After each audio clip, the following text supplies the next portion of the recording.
189. Iktadilu padha sedengan sira kabeh fis sujudi ing dalam sujud. Wala yabsutu lan wala yabsut ya. Wala yabsut. Oh, enggak ada di sini. Oh, di sini berarti enggak ada. Kalau di kitab saya itu ada, terus ada di situ.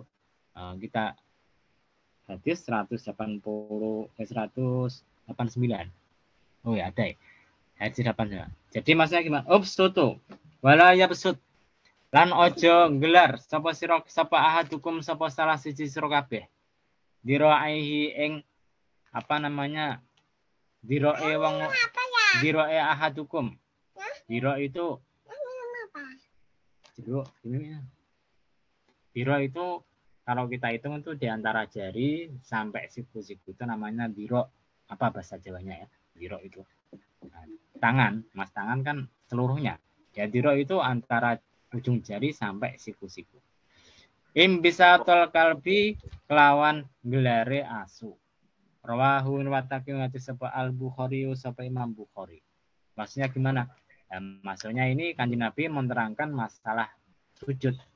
Nah, kalau Anda bersujud, itu tangannya itu harus apa namanya diangkat. Nah, diangkat itu artinya gini. Ini misalkan apa namanya tempat sujud, ya gini tangannya diangkat, kemudian jangan menempel ini diroknya ini jangan menempel ke tanah. Jadi kadang-kadang kan ini menempel ke tanah itu tidak boleh. Kenapa? Karena itu untuk perempuan. Nah, untuk laki-laki ya caranya tadi tangannya ini kemudian diangkat, kemudian bagian pantatnya itu diangkat juga, perutnya jangan sampai nempel ke tanah. Nah, kenapa kok semacam itu? Itu untuk menunjukkan mengagungkan Allah Subhanahu wa taala ketika Anda ibadah. Tapi kalau Anda sholatnya gini, diroknya di apa namanya? Diroknya nanti menempel ke tanah, itu berarti Anda mirip dengan posisi anjing ketika duduk. Nah, itu seakan-akan Anda apa namanya menghina atau meremehkan Allah Subhanahu wa taala. Bagaimana hukumnya kok semacam itu? Hukumnya sebenarnya tidak batal, cuma makruh saja. Makruh. Jadi bagi laki-laki ya ketika dia sujud tangannya ditempelkan diroknya ditempelkan ke tanah itu hukumnya makruh atau khilaful aula namanya. Jadi yang bisa kita ambil dari hadis ini, ibadah itu tidak boleh sembarangan, harus ada tata caranya. Nah, tata caranya ikut Kanjeng Nabi Shallallahu Alaihi Wasallam. Jadi ibadah itu tidak boleh sembarangan. Kadang-kadang orang ibadah sembarangan itu tidak tahu ibadahnya sah atau tidak.